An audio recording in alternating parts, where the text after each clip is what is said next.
महंगाई उरूज पर है, आसमान से बातें कर रही है, हम सबके सामने है कि क्या सूरत हाल है। जेबों में से कैसे पैसे निकाल लिए जाते हैं, हाथ डाले हुए हैं हुकूमतों ने, और ना सिर्फ पाकिस्तान में, दुनिया भर में इस वक्त यही सिचुएशन है।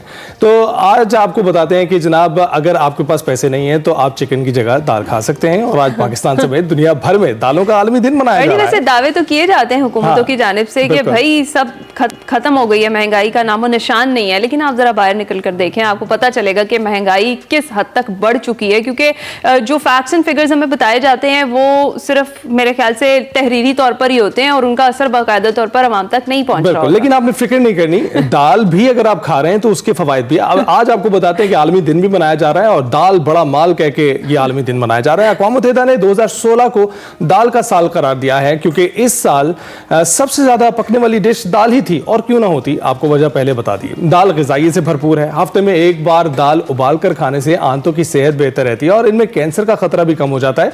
दालें खाने से कब्ज की शिकायत भी दूर हो जाती है। दालें ज़ियादतीज़ के मरीजों के लिए बेहतरीन है क्योंकि फाइबर मौजूद होने की वजह से दाल खाने से मरीजों के खून में शुगर की मिकदार में भी इजाफा नहीं होता है और डायबिटीज़ का खतरा भी कम हो जाता है।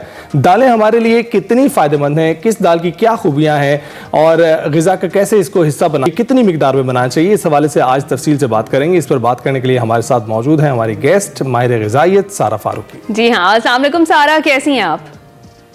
वालेकुम सलाम, मैं ठीक हूँ, आप कैसी हैं? अल्हम्दुलिल्लाह। सबसे पहले तो हम दालों के हवाले से, दालों के आलमी दिन पे सारा जब बात कर रहे हैं तो वैसे तो पहले तो बड़ा यही कहा जाता था कि दालें जो हैं वो सस्ती हैं तो खा लेनी चाहिए। लेकिन अब मेरे ख्याल से लोगों को पता चलना शुरू हो गया कि दालों की अफादियत क्या है। दाल में ऐसे आप जरा रोशनी डालें कि कौन से अज्जा होते हैं जो हमारी सेहत के लिए बहुत ज्यादा जरूरी भी हैं और फायदेमंद भी है। हाँ जी, दालों को हम इतनी ज्यादा इम्पोर्टेंस नहीं देते, लेकिन दालें जो हैं बहुत ज्यादा हेल्थ के लिए इम्पोर्टेंट होती हैं। सबसे पहले तो ये है कि इनमें विटामिन्स मौजूद है, बी कॉम्प्लेक्स विटामिन्स आपके तमाम इसमें मौजूद होते हैं। आयरन मौजूद होता है, पोटेशियम, मैग्नीशियम इसमें प्रेजेंट है और सबसे इम्पोर्टेंट चीज इसके अंदर फाइबर प्रेजेंट है। जिन लोगों को खास तौर पे इशू होता है कि हमारा वेट नहीं रिड्यूस हो रहा या हम वेट भी कम करने की कोशिश कर रहे हैं या मैनेज करने की कोशिश करें, उनके लिए भी बहुत ज्यादा बेनिफिशियल है। तो इसके अपने इतने ज्यादा बेनिफिट्स हैं कि आप जो है अगर डेली बेसिस पे दाल का या फिर हफ्ते में एटलीस्ट 2 या 3 दफा दाल का भी इस्तेमाल करें तो आपको बहुत ज्यादा इससे फायदे हो सकते हैं। बिल्कुल। तो सारा ये बताइएगा, अनमौ इक़साम के खाने खाने से आपका मैदा भी ठीक रहता है, आपकी बॉडी भी ठीक रहती है और न्यूट्रिशन जो आपको मिलने चाहिए वो आपको मिलते रहते हैं। लेकिन दालों को खास तौर पर क्यों इनकॉर्पोरेट करना चाहिए? क्या ऐसी बीमारियां जो दालें दूर रखती हैं और जिनसे फायदा हो सकता है? देखिए, दालों की वजह से एक तो सबसे पहले आपका कोलेस्ट्रॉल लेवल नीचे लाने में बहुत ज़्यादा हेल्पफुल है। आपका जो लिपिड प्रोफाइल खास तौर पे जिनके ट्राइग्लिसराइड्स या कोलेस्ट्रॉल लेवल ज़्यादा हैं उनको रिड्यूस करने में ये हेल्पफुल है। उसके अलावा जिन लोगों को डायबिटीज़ है उनके लिए भी हेल्पफुल है। जैसे कि आपने खुद ही जिक्र किया है कि ये आपके जो ब्लड शुगर लेवल है उसको तेज़ी से इंक्रीज नहीं होने देता है क्योंकि जो इसका ग्लाइसेमिक इंडेक्स है वो काफ़ी लो होता है।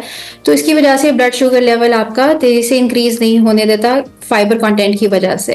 और इसके अलावा इसमें प्रोटीन्स की क्वांटिटी बहुत अच्छी पाई जाती है, जबकि हम लोग यही समझते हैं, ज़्यादातर लोग यही समझते हैं कि अगर आप प्रोटीन्स लेना चाहते हैं तो उसके लिए आपको सिर्फ चिकन, मटन, बीफ से ही मिल सकता है। ऐसा नहीं है, आपको दालों से बहुत अच्छी मिकदार में प्रोटीन्स मिलता है। That is around 7 to 9 grams जो है 100 ग्राम्स के दाल के हिसाब से 7 से 8 ग्राम जो है आपको उससे मिल जाता है। तो ये जो बॉडी बिल्डिंग के दौरान प्रोटीन की जरूरत होती है आपको मसल बिल्ड करने के लिए, वो दालों से पूरा किया जा सकता है?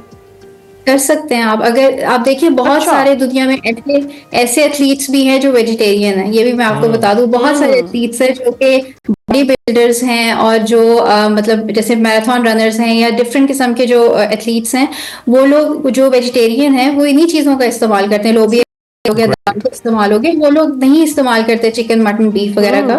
तो सारा जिस तरह से डिफरेंट दालों की डिफरेंट जो है वो अफादियत है हमारे लिए, जरा मुझे बताएं ना कि वेट लॉस के लिए कौन सी दाल जो है वो उसका इस्तेमाल करना चाहिए और कितनी क्वांटिटी जो है उसकी आपको डेली बेसिस पे लेनी चाहिए जो आपके वेट लॉस जर्नी में आपको हेल्प करे।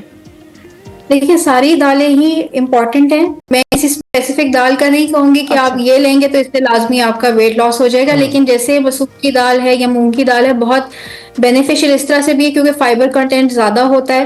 तो जिस चीज में भी फाइबर, जिसका फाइबर कंटेंट ज्यादा, ऑटोमेटिकली वो वेट रिडक्शन में इस तरह से हेल्प करती है कि आपको भूख कम लगती है, क्रेविंग्स कम होती है, भूख कम लगती है। उसके अलावा जैसे छोलों का इस्तेमाल आप कर सकते हैं, चिकपीस का भी यूज किया जा सकता है, लोबिया का भी इस्तेमाल किया जा सकता है। अब इनसे क्या है, इनके अंदर फाइबर ज्यादा है तो ये आपको ज्यादा देर फुल रखेंगे तो आपको पूरे दिन में भूख कम लगेगी और ऑटोमेटिकली आपका कैलोरी इंटेक भी जो है वो रिड्यूस हो जाएगा।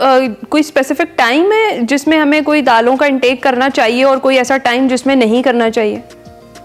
पूरे दिन में आप कभी भी दालों का इंटेक कर सकते हैं, लेकिन सोने के साथ नहीं करना चाहिए। वो कोई भी चीज हो, खाने की कोई भी चीज, जब आप सोने लगे हो उस आसपास आपको खाने का इंटेक नहीं करना चाहिए और दालों का भी नहीं करना चाहिए, क्योंकि कई लोगों को फिर ब्लोटिंग होती है, कई लोगों को गैस हो जाती है या रात की नींद डिस्टर्ब हो जाती है और डाइजेशन भी उस वक्त आपकी जो है बहुत ज्यादा स्लो होती है, तो इसलिए उस टाइम पे नहीं खाना चाहिए।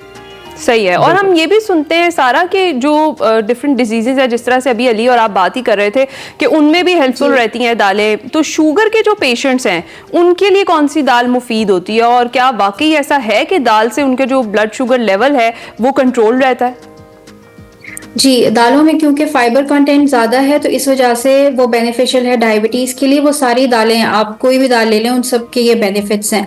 खासतौर पे अगर हम लोग हाइपरटेंशन की बात करें, जहां ब्लड प्रेशर की बात आती है, तो उसके अंदर ये है कि आप मसूर की दाल का इंटेक ज्यादा कर सकते हैं क्योंकि उसमें पोटेशियम के कंटेंट जो है वो जरा ज्यादा होता है, तो वो आपका ब्लड प्रेशर जो है कंट्रोल करने में वो हेल्पफुल रहता है। जहां तक डायबिटीज की बात है, उसके लिए आप तमाम दालें जो है यूज कर सकते हैं जिसमें फाइबर ज्यादा हो। राइट, तो सारा ये बताइएगा कि डाइजेशन देर से नहीं होती दालों की? आपने रात का खास तौर पर जिक्र किया, तो कुछ चीजें तो ऐसी हैं जो आप रात में खा लें तो जल्द डाइजेशन की वजह से वो एक आधे घंटे में हजम हो जाती हैं, लेकिन दालों को ज्यादा देर नहीं चाहिए होती हजम होने के लिए, इसीलिए इसका दिन में जो है इस्तेमाल वो रेकमेंड किया जाता है।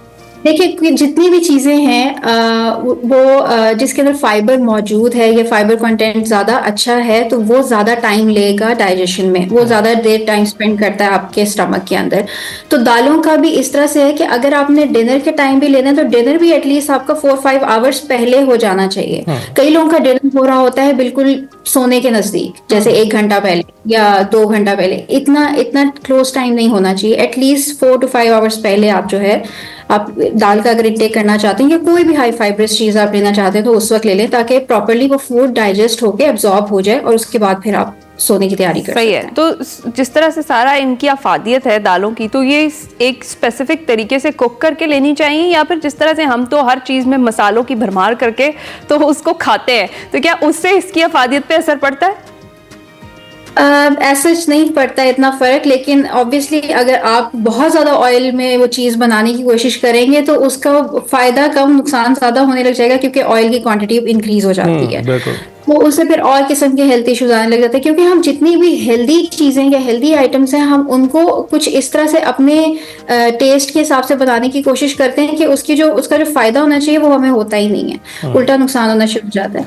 तो बहुत ज्यादा जैसे घरों में लोग रोटी के साथ अगर सालन भी पसंद करते हैं, ऑब्वियसली मैं किसी को ये नहीं कह सकती कि आप बॉईल करके ही लाजमी खाएं, लेकिन अगर आप सालन वगैरह में भी यूज करें तो ऑयल की क्वांटिटी को कंट्रोल करने की कोशिश करें, उसको मेजर करके जो है इस्तेमाल करें। और उसके अलावा जैसे डिफरेंट हम लोग सैलड्स वगैरह यूज करते हैं, उसमें भी चिकपीस का इस्तेमाल होता है या लोबिया का इस्तेमाल होता है, तो उस तरह से भी यूज किया जा सकता है, वो भी बहुत ज्यादा बेनिफिशियल है। राइट, तो सारा हाउ इम्पोर्टेंट इज दिस कि आप एक पूरा दिन डेडिकेट की आगाही के हवाले से, क्योंकि आपको लगता है कि निगलेक्टेड हैं कहीं ना कहीं लोग, खाना पसंद नहीं करते? हाँ जी, बिल्कुल ऐसे ही है, क्योंकि हमारे यहाँ गोश्त का ये चिकन हो, गोश्त हो, इस तरह की चीजें, तो उधर से हमें सारे न्यूट्रिएंट्स मिलेंगे। खास तौर पे वो लोग जो जिम जाते हैं वो लोग तो टोटली इसको निगलेक्ट कर रहे होते हैं क्योंकि वो ज्यादा फोकस्ड होते हैं एनिमल प्रोटीन की तरफ, हालांकि जो प्लांट बेस्ड प्रोटीन्स है वो भी बहुत ज्यादा बेनिफिशियल होता है, उसके अपने फायदे हैं। और प्लांट बेस्ड में जैसे दालों के अंदर आपको हाई फाइबर कंटेंट भी मिल रहा है जहाँ पे वेट लॉस के लिए हेल्पफुल है, एट द सेम टाइम वो आपको ब्लड प्रेशर भी आपका रिड्यूस कर रहा है, आपका कोलेस्ट्रॉल लेवल नीचे लेके आ रहा है, जो कई लोगों को इशू रहता है। Right. कई लोगों को आइडिया भी नहीं होता कि उनका कोलेस्ट्रॉल लेवल ज्यादा है, उसको मेंटेन करने के मैनेज करने के लिए वो हेल्पफुल है। डायबिटीज के लिए मैनेज करने में हेल्पफुल है। जिनको आयरन की कमी हो जाती है, एनीमिक है, एनीमिया का इशू है, उनके लिए बहुत ज्यादा बेनिफिशियल है। तो इस तरह के डिफरेंट इश्यूज हैं जो कॉमन इश्यूज हैं, उनको जो है ये काम करने में हेल्प करता है। इतना सब कुछ है तो जनाब क्यों नहीं खाते दालें? सारा बहुत बहुत शुक्रिया हमसे गुफ्तगू करने के लिए। और आपने देखा अगर बॉडी बिल्डर सकते हैं, अगर मैराथन रनर्स खा सकते हैं तो ये सूदमंद है जनाब। इग्नोर मत कीजिए, इनकॉर्पोरेट करें अपने फूड में, मील्स में और दालें खाइए। ब्रेक के बाद हाजिर